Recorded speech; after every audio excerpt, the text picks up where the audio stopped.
हमारे साथ खुद प्रेम शुक्ला जी जुड़ रहे हैं। शिवसेना के प्रेम शुक्ला जी हमारे साथ हैं और हमारे साथ बीजेपी से संबित पात्रा जी हैं। प्रेम शुक्ला जी की तस्वीर अभी हम तक नहीं पहुंच पा रही है, उनकी आवाज़ ज़रूर पहुंच रही है फ़ोन के जरिए, तो वो हमारे साथ इस बहस में ज़रूर रहेंगे। लेकिन संबित पात्रा जी, पहला सवाल मेरा आपसे, इस तरह की भाषा का इस्तेमाल हो रहा है आपके पुराने साथी द्वारा, ये चुनाव बाद मिलने की संभावनाओं को बिल्कुल ही खत्म करने की कोशिश लग रही है मतदान से पहले। देखिए, मैं बहुत ही संयमित भाषा में और बहुत ही संवेदनशीलता के साथ इस पूरे विषय को रखूंगा और मुझे लगता है आज का दिन है कि अटल बिहारी वाजपेयी की कविता से मैं 2 पंक्ति पढ़ दूं। आहुति बाकी यज्ञ अधूरा, अपनों के विघ्नों ने घेरा, अंतिम जय का वज्र बनाने, नव दधीचि हड्डी गलाएं, आओ फिर से दीप जलाएं। आज महाराष्ट्र में दीप जलाने की आवश्यकता है। जिस प्रकार 15 वर्षों तक महाराष्ट्र अंधकार में डूबा रहा, आज जब दीप जलने की बेला है तो अपनों के विघ्नों ने घेरा है। तो इसमें किसी प्रकार की डरने की आवश्यकता नहीं है। हम आगे बढ़ रहे हैं, ऐसे में हमें भटकाने की कोशिश होगी, ऐसे में हमें घेरने की कोशिश होगी, हमें उकसाने की कोशिश होगी, मगर हम ना तो भटकेंगे और ना ही उकसावे में आएंगे, ना बहकावे में आएंगे। हम मुस्कुराएंगे और महाराष्ट्र की जनता की दिल को जीतेंगे। प्रेम शुक्ला जी, आज रूडी साहब ने भी कहा कि दूसरे तीसरी पार्टी पे हमें ध्यान नहीं देना है, हमारा ध्यान सिर्फ कांग्रेस की तरफ है और आपकी तरफ से लगातार हमले हो रहे हैं बीजेपी पर। आप बीजेपी को अपना दुश्मन नंबर 1 बता रहे हैं, मान रहे हैं और उसी हिसाब से हमले कर रहे हैं। क्या डर है आपको चुनाव से, चुनाव के नतीजों से? नहीं, सर्वप्रथम मैं जो है स्वर्गीय दामोदर दास जी को आदरणीय नरेंद्र मोदी जी का बाप लिख जाने से जिन लोगों को भी आहत हुए हैं, जो लोग आहत हुए हैं, किसी की भावना को ठेस पहुंची है, किसी को अपशब्द लगा है, तो मैं उससे खेद प्रकट करता हूं। किंतु भारत की समेत हिंदी की किसी भी डिक्शनरी में बाप शब्द का उल्लेख कहीं भी अपशब्द के रूप में नहीं है, ये ध्यान दिलाना चाहूंगा। इसलिए इस तरह के मुद्दों को मुद्दा न बनाकर, महाराष्ट्र के हितों को मुद्दा बनाकर चुनाव लड़ने का जो है दौर है। और महाराष्ट्र का हित उसके विभाजन में नहीं है, महाराष्ट्र का हित मुंबई के सत्यानाश करने में नहीं है, महाराष्ट्र का हित जो है मुंबई का सारा उद्योग गुजरात चले जाए, इसमें नहीं है। इस बात को ध्यान रखकर, और सारे लोग जानते हैं कि महाराष्ट्र का मुख्यमंत्री नरेंद्र मोदी जी नहीं होंगे बल्कि कोई महाराष्ट्र का नागरिक होगा।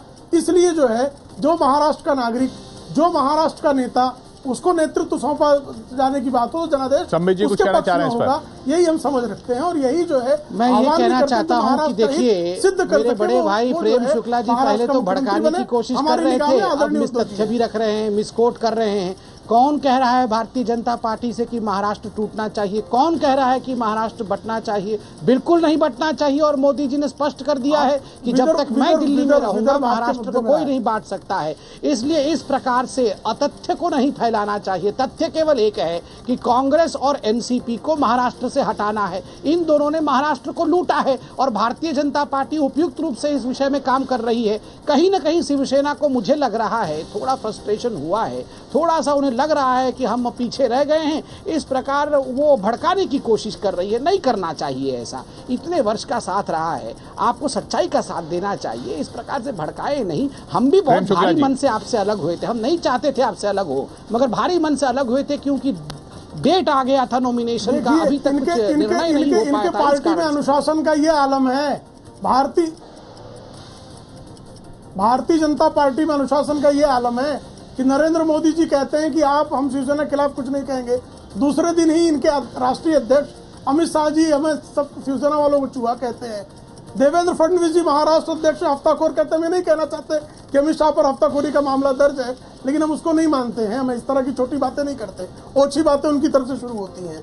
इनकी तरफ से जो है वो नपुंसक कहा जाता है। विनोद तावड़े जी विधान परिषद में विपक्ष के नेता हैं, फिर भी हम कुछ नहीं कहते। इसके बावजूद भी हम ही को बदतमीज भी कह रहे हैं, हम ही को गाली देने वाला भी कह रहे हैं और धोखा ये देकर भागे हैं। हमसे 130 सीटें और ये 130 सीटें लड़ने वाले ओपी माथुर जी ने स्वीकार किया था ना। और उसके बाद अचानक जो है किस तरह से शिवसेना के लोगों से बिना बात पूरी किए ये मैदान छोड़कर भागे। और किसके लिए भागे?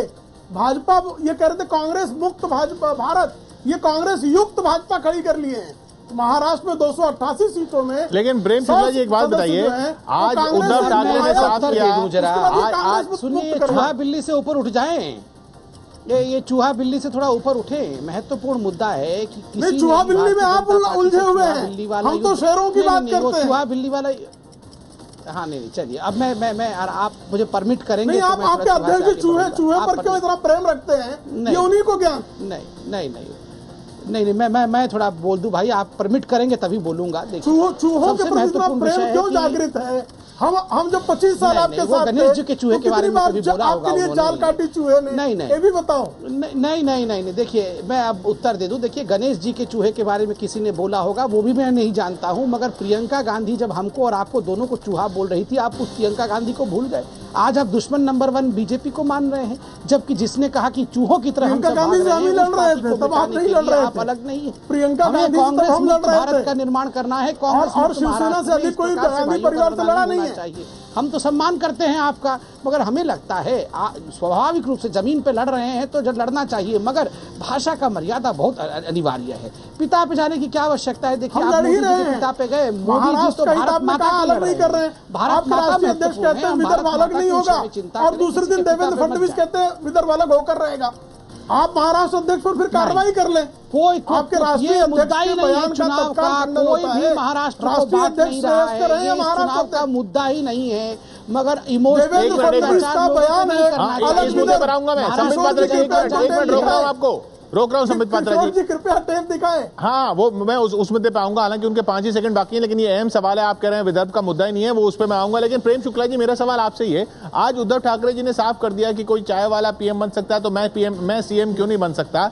यानी मुद्दा तो मुख्यमंत्री बनने का था, अब तो वो खुल के कह रहे हैं कि वही मुख्यमंत्री बनना चाहते हैं, और यही मुख्यमंत्री की लड़ाई थी ना फिर बीजेपी से भी। नहीं, निश्चित तौर पर हमने, शिवसेना ने जैसे ही आदरणीय उद्धव ठाकरे जी का नाम पेश किया, भारतीय जनता पार्टी के पेट में मरोड़ें उठी। उनके पास कोई चेहरा नहीं था। पहले हुआ यह करता था कि शिवसेना प्रमुख के साथ गोपीनाथ मुंडे जी की तस्वीरें प्रकाशित होती थी, हम चुनाव के लिटरेचर में यही रखते थे। इनके पास चेहरा नहीं था, तो ये चेहरे के अभाव में शिवसेना किस तरह से कांग्रेस और एनसीपी को ना परास्त कर सके, अडानी के घर की बैठकें शरद पवार जी तक कैसे हुई, और शरद पवार जी कैसे आपके तत्काल बाद उन्होंने गठबंधन तोड़ा, ये आरोप तो मुख्यमंत्री स्वयं पूर्व मुख्यमंत्री लगा चुके हैं। तो इन्होंने शिवसेना कांग्रेस मुक्त ना कर दे, इसलिए भाजपा कांग्रेस युक्त हो गई, और महाराष्ट्र को जो है किसी भी तरह विकास के रास्ते पर न दौड़े, अस्थिरता फैले। ये गुजरात के नरेंद्र मोदी जी के मन में जो जन्मा है, वो महाराष्ट्र को उनको मोदी से मोरारजी होता देख रहा है।